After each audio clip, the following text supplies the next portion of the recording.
All right, welcome to it. We are here for another edition of Discover New Music. Very excited for my guest here as we kick off the new year and get it all, I guess, lined up for new rock. And actually, I should just say new music in general. Of course, I want to introduce you to Hardy, which I love just one name artist. Can I call you the artist currently known as Hardy? Is that okay? Is that more professional? What do you prefer? Whatever, dude. You can call me whatever you want, man. I'm easy. We'll go with Hardy. I like it. That's the name that everyone's saying. Everyone's all jacked up about, especially with new music on the way. The new album, The Mockingbird and the Crow, out January 20th. The current single that you're hearing is Jack. And we'll start off by saying you are at least listed as a country music singer-songwriter. You've worked with Florida Georgia Line, Thomas Rhett, Blake Shelton, but people might be going, Brock, why are we talking to a country guy? However, I think that line is blurred now, and that's what I was kind of getting at before. I said, the rock world, but really this is the music world. And ever since Donnie and Marie sang about a little bit country and a little bit rock and roll, we have been having that line combined, the two genres. Why, Hardy, in your professional opinion, do you think rock and country work so well, and why we are here on a rock station talking to a quote unquote country artist? Man, I think they work so well. I would argue that like instrumentation they're the most similar. As far as every country band has a guitar player and a bass player, and so does every rock band. And I don't know. I think there's something to that. I've always thought too that like rock and roll, not so much. It's not so acute, but like the demographic is very similar in a weird way. And I haven't like pinned that down yet, but it's something about like the working man, and like there's just something about that rock and roll has always to me appealed to as much as the country market as well. So I don't know, but I'm happy that they've they're cousins or whatever you that you've crossed over now. And it's fun to see, because when you look at that laundry list of people and then some, that was just a couple that you worked with, and not to mention nominations on the countryside, and now seeing that rock kind of crossover, was that kind of surprising to you to see that rock world go, hey, we like this, we're going to put that on? Man, it was. And I didn't go into that like negatively at all, but I was just very curious to know like how that was going to be received. And I'm just really thankful, man, that you guys in the rock world are taking me in. I'm like, it's freaking cool, man. It's cool being it happening in country, because I've just grown up on rock and roll, and I've loved rock and roll for so long. So it's cool to be a part of that community and to be accepted, man. I'm stoked about it. So when promotions came up, said, hey, Hardy, we're going to try this out here, what do you think about this? You're like, oh, guys, this could end horribly, but look at you now. You're doing great. Especially on the rock side, we're like, man, we think they're going to dig it, so you might as well go for it. And here we are, man. I'm just stoked. That's cool, man. Well, we're glad to have you here. And obviously the song is doing great. Again, Jack is what people have been hearing now, just that first little taste, at least in our area genre of music. You mentioned there you've loved rock and roll for a long time. And in my research, I found that your dad was a major influence on you and the music, and some of your early memories, fondest memories, are listening to him. What kind of influences did he bring on? Was there country and rock? Was it all over the place? Talk about that, because I know that's so important for artists. Dude, it was zero country. If he like Really? every now and then he would put on like a Merle Haggard CD, Mhm. or and all that stuff I'm now a fan of. But when I was a kid, I hated it, dude. And I was like rock and roll.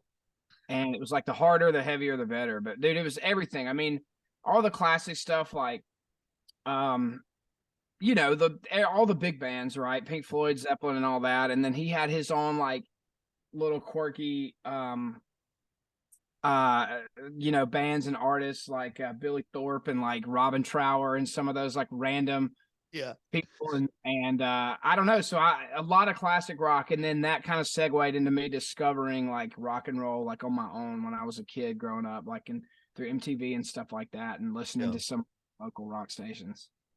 I love it, man. Well, you can definitely hear the influence, at least from what I've heard from you and what people are hearing. You can hear that rock and roll influence, which again we talked about, melds so well with the country world. And I think you put it perfectly. Everyone's got a guitar and a bass. Honestly, you're just kind of filling the gaps at that point.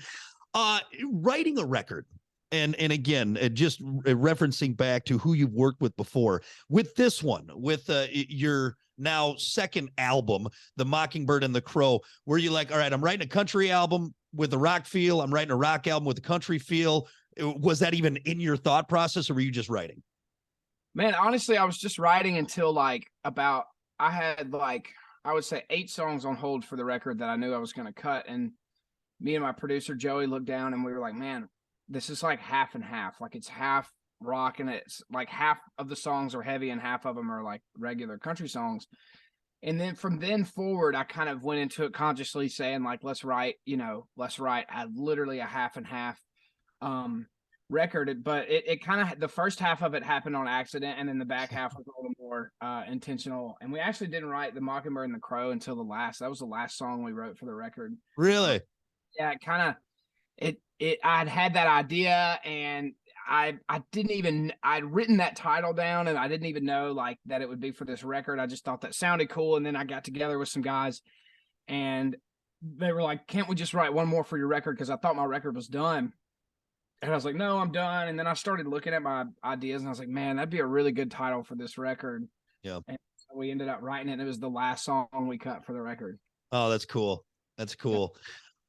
In writing, I'm always so intrigued by writers. Obviously you have musicians and people that will go a whole career without putting pen to paper, and that's fine.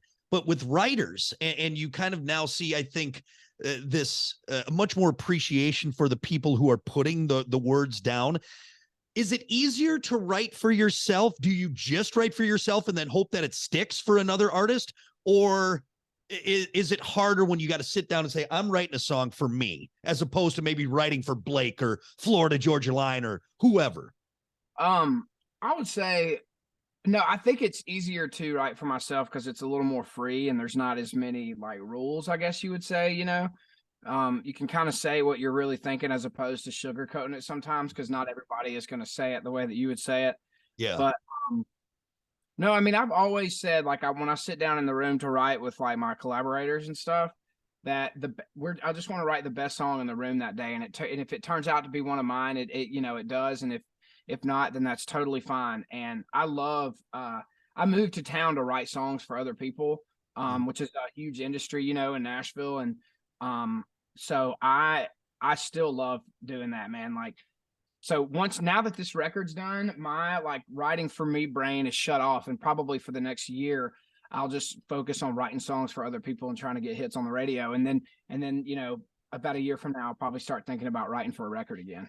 It's so interesting to see how your mind works like that. Like, okay, I'm going to, let's write some hits and then I'll take some me time and break it down the way I want to. It's just such a cool way, because I know all artists are different in doing that. And it's now cool to see I guess in the country world. And I saw this is really when Chris Stapleton got all this noise about, and everyone's like, who the hell is this guy? Then you look at all the songs he's written, and it's kind of with you in that same vein as now you've been thrust into the front. And is that kind of weird too? Like, oh, I'm usually back here just writing down, and now I'm on the front of the, I'm at the mic. Definitely, man.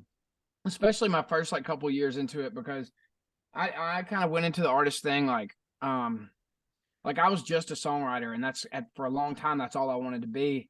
And I, for lack of a better term, kind of got talked into doing the artist thing, and I just had a lot of people being like, "You should do it, you should do it, you should do it." So, and then Big Loud offered me a record deal, and I was like, "All right, I'll do it. I'll give it a shot." So that like losing your anonymity a little bit and being the person like in the front, it was weird for a couple of years, and it definitely took some getting used to, for sure. Especially like people that really want to be an artist, kind of they like strive for that, and they kind of wish that they like that will happen to them one day. And for me, it was just kind of a shock, because I was like, man, I didn't know if I was expecting all of this. A little bit of a shock, but I'm totally used to it now, and I love it. I love my fans saying hey and all that stuff. You could always do what Maynard does, and just go stand in the back behind a sheet. That'd be fine too. That's if you ever want to, He's the troll people. He's the troll of the century, man. People pay lots of money to see him. You don't get to see him. That's it. You're done. You're done. But not you though. You're front and center. You're front and center. I love it. I love it. Well, hey man, we're really excited for you. This is so cool, and it's always exciting, kind of seeing this the music world grow and become more inclusive, as opposed to, well, no, I only listen to this and I only listen to that. Obviously, Jack, it's a banger, man, and you even got some screams in there. I love it. It's when I was reading up on you, I'm like, okay, let's see what this is all about. I'm like, okay, he gets it. He gets it, man. I'm trying to get better and better with my screams, but I appreciate it, man. I take that as a huge compliment because I'm working on it. It's an art form. It really is. It really is. Yeah. Good ones out there, man. There's some people that like it, and I'm like, I don't know how you do that, man. I've got one mode. I can't do it all, but some of those guys are impressive. You get one good one a show. Hey, that's all you need. One. Oh man, but no, again, the Mockingbird and the Crow out January 20th. More from Hardy, I'm sure. On the road, more music coming out. So everyone just keep your eyes and ears peeled, because you're going to hear plenty more from this fella, even more than you already have. And now you know what he looks like because he's on the front of the stage. He's not back behind just having a drink. Before I let you go, I was watching your YouTube channel. And now that we got the important stuff out of the way, the music, and get that, the episode of the Hardy Show, episode 1, you and your lovely wife go fishing. And my wife, she knew you as soon as I said, oh yeah, I'm talking Hardy. She's like, oh, that's so cool. She's like, I think he's a big fisherman. So I got kind of excited because honestly, before our interview, I was looking up some ice fishing stuff because it's wintertime now. I know you're nice, warm Mississippi or Nashville, so it's probably not that bad. But your wife has the same, I guess, problem as my wife is. Well, my wife can take the fish off the hook. She doesn't like baiting the hook. Does your wife at least bait her own hook? You know, we haven't fished with live bait, so I don't know, but I doubt it. She had a cricket and she knew she had to stick a hook through it. I don't think she could live. So I don't think she can bait her own hook either. See, my wife doesn't like snakes, and worms are like little snakes to her. So she is not baiting that hook at all. But she's gotten better at taking the fish off, because I liked what you said in there. You said, you got to learn, honey. And I was like, that's exactly what I say. Got to learn, and you got to know that the second you take it out of him, he's going to feel so much better. So that's right. It's okay, you know. You get them back in there. So with that said, what's more exhilarating for you now, being a fisherman and knowing you're fishing? Is playing in a packed arena, or knowing you got like a 5-pound bucket mouth bass on the end of that line? What's better? Bass all day. Yes. Hold on, give me 1 second. I'll show you something. Yes, I love it. I love it. Right there, baby. Oh my God, look at that. Oh, I am a jealous man. I love it. I love it. So when did you catch that bad boy? I caught that one on the Harpeth River in Nashville about 2000. I think that was 2019. 2019. Nice. 9.5 pounds. I love it, dude. Oh. I've told people this before, like killing a really good deer or catching a really big bass are two of the most thrilling things that I like. Those are my top two. And like nothing, it's something about it, man, that nothing, even as cool as my life is in my career and all the cool moments, nothing can beat that excitement, dude. They just can't. I love it. Well, I hope we could go fishing someday, because I think you and I'd have a good time. I wasn't able to get mine mounted, but my biggest one was right before my daughter was born. My wife was like 8 months, like she was ready to pop on a bank of a lake near we live by. On 4-pound test on an ultralight. It was 5 pounds, 22 inches. And it was, oh my God, it was amazing. It was absolutely amazing. And bless my wife, she said, I was going to get it mounted for you, but then I saw how much that cost. So she just printed off a little picture for me. I said, that's good enough, honey. It'd be expensive for sure. A little bit, but no, I'm glad I found a fellow fisherman in the music world, because we don't get out as much as we like to. So have you ever been ice fishing? You should come up here and we'll go ice fishing sometime. Oh, I would love to, man. I went one time when I was like a kid in New Hampshire with a buddy of mine, but we didn't even get a bite. So I don't really know.